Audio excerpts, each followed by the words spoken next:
আমরা আপনাদের কোনো হুঙ্কার দিচ্ছি না।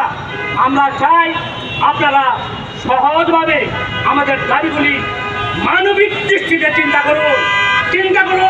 আপনারা ভেবে দেখুন, আপনারা এই যে online media, television, print media আসছে, যে আয়না ঘরে কীভাবে নির্যাতিত হয়েছে, কীভাবে নিপীড়িত হয়েছে আপনারা দেখেছেন। সেই নির্যাতিত নিপীড়িত ঘটনা আইনের জাহিলিয়াতের জামানা হয় না।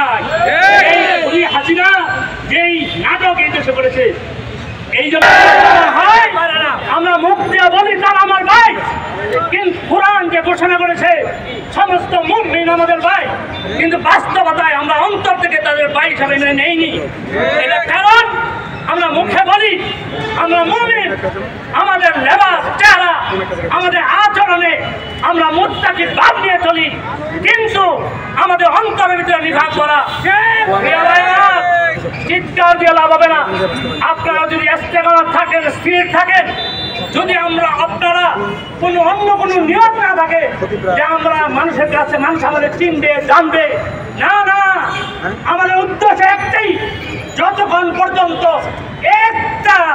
একটা ভাই আমাদের জেল থাকবে, একটা নির্দোষ ভাই জেলে থাকবে, ততক্ষণ পর্যন্ত আমরা রাজপথ ছাড়ব না। আমি আপনাদের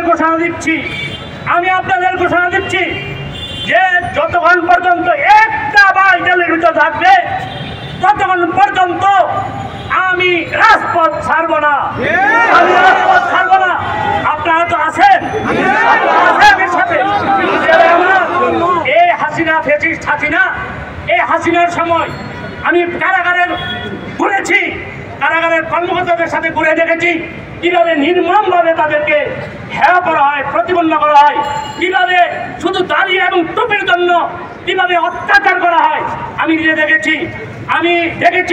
এই হাইকোর্ট, এই সুপ্রিম কোর্ট, এই জজ কোর্ট কিভাবে এই নাটকগুলিকে তারা, এই প্রশাসনের নাটকগুলি কিভাবে তারা মদত দিয়েছে, সেগুলি আমাদের চোখের সামনে স্পষ্ট। এখানে বাংলাদেশে সত্যিকার অর্থে কোনো মুজাহিদ নাই। এখানে যেটা হয়েছে সেটা হলো দাওয়াত, মানুষকে জিহাদের দাওয়াত। জিহাদ তো কোরআনে রয়েছে, জিহাদ কোরআন বন্ধ করে দাও। ইসলাম ধর্ম হিসাবে আমাদের মুসলমানকে ব্যান করে দাও। যাতে কোরআনের কথা যদি আমরা না বলতে পারি, তাহলে এই মুসলমান পরিচয় দিয়ে লাভটা কি? আমার আপনাকে উদ্দেশ্য করে বলতেছি, আপনার ইউনিভার্সিটির বহু শিক্ষক আমার খুব ঘনিষ্ঠ। আমি জানি আপনার নীতি নৈতিকতা সম্বন্ধে আমাদের অনেক সুধারণা রয়েছে। আমি আশা করব আপনি অনেক মেধাবী মানুষ, আপনি জানেন এই হাসিনা, এই খুনি হাসিনা তার ক্ষমতায় টিকে রাখতে পশ্চিমা প্রভুদের এবং ভারতের দালালি করার জন্য, তাদেরকে মিথ্যা ভুলভাল বোঝানোর জন্য এই সমস্ত জঙ্গি নাটক তার কুত্তা লীগ থেকে পুলিশ লীগে স্থানান্তর করে তাদের মাধ্যমে জঙ্গি নাটক সাজিয়েছে। জঙ্গি বলতে বাংলাদেশে কোনো জঙ্গি না, এদেশে না আল কায়দার কোনো ঘাঁটি আছে, না তালেবানের কোনো ঘাঁটি আছে। শুধু তারা কথা বলে কোরআন এবং সুন্নাহ আমাদের হত্যা করা হতে পারে, আমাদের গুলি করে আমাদের আহত করা হতে পারে, কিন্তু কোরআন এবং সুন্নাহর বাইরে আমরা কখনো কথা বলতে পারি না। আমার এই ছাত্র সমাজ তারা আমাদের দেখিয়ে দিয়েছে আমরা কত বড় মুনাফিক ছিলাম। এই ছাত্র সমাজ সাধারণ একটা চাকরির অধিকারের জন্য তারা রাজপথে নিজেদের বুক বিলিয়ে দিয়েছে।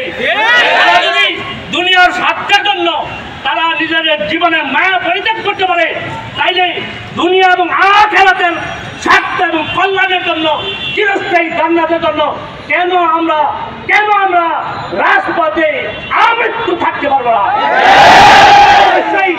আমাদের হুমকি দামকি দিয়ে কোনো লাভ হবে না। আমরা আপনাদের কোনো হুমকা দিচ্ছি না। আমরা চাই আপনারা সহজভাবে আমাদের দাবিগুলি মানবিক দৃষ্টিতে চিন্তা করুন। আপনারা ভেবে দেখুন, আপনারা এই যে online media, television, print media আসছে, যে আয়না ঘরে কীভাবে নির্যাতিত হয়েছে, কীভাবে নিপীড়িত হয়েছে আপনারা দেখেছেন। জাতীয় নিপীড়িত ঘটনা আইনে জাহিলিয়াতের জামানা হয় না। এই হাসিনা যেই নাটক এই দেশে করেছে, এই জন্য আমি সরকারকে বলতে চাই, আপনারা যে বলেছেন যে যত মিথ্যা মামলা আছে, জঙ্গি মামলা আছে, সমস্ত মিথ্যা জঙ্গি মামলা আপনারা এই 3 দিনের ভিতরে আপনারা উঠিয়ে নেবেন, প্রত্যাহার করবেন। আমরা আপনাদের বলছি, অনুরোধ করছি যে আগামী বৃহস্পতিবার মধ্যে আমাদের সমস্ত মাজলুম কারাবন্দীদের মুক্তি দেন। যদি মুক্তি দেন তাহলে আপনারা যখন যেভাবে আমাদের ডাকবেন আমরা আপনাদের পাশে রেখে খুনি হাসিনা, ফ্যাসিস্ট হাসিনা তার সাঙ্গ পাঙ্গদের মোকাবেলা করব। আমরা আপনাদের সহযোগিতা করব, আপনাদের বিপক্ষে দাঁড়াতে আমরা আসি নাই। কিন্তু যদি তাদের মুক্তি না দেন তাহলে আমাদের রাজপথে থাকতেই হবে, পর্যন্ত আমাদের বাইদের আমরা মুক্ত না করে ছাড়ব। সেই জন্য আমরা বৃহস্পতিবার পর্যন্ত আমাদের সময় দিচ্ছি। আমরা অনুরোধ করে বিনীতভাবে মানবিক কারণে তাদের মুক্তি চাচ্ছি। আমরা হুঙ্কার দিয়ে নয়, আমরা যুদ্ধ করে নয়, আমরা অনুরোধ করে মানবিক কারণে তাদের মুক্তি চাচ্ছি। যদি বৃহস্পতিবার মুক্তি না দেন তাহলে আগামী জুমার দিন আমরা বাইতুল মোকাররম থেকে আমরা বিক্ষোভ মিছিল আমরা পালন করব। তো এই বলে আমাদের পরবর্তী যে কর্মসূচি, সেই কর্মসূচিগুলি আপনাদের আমরা অনলাইনে জানিয়ে দেব।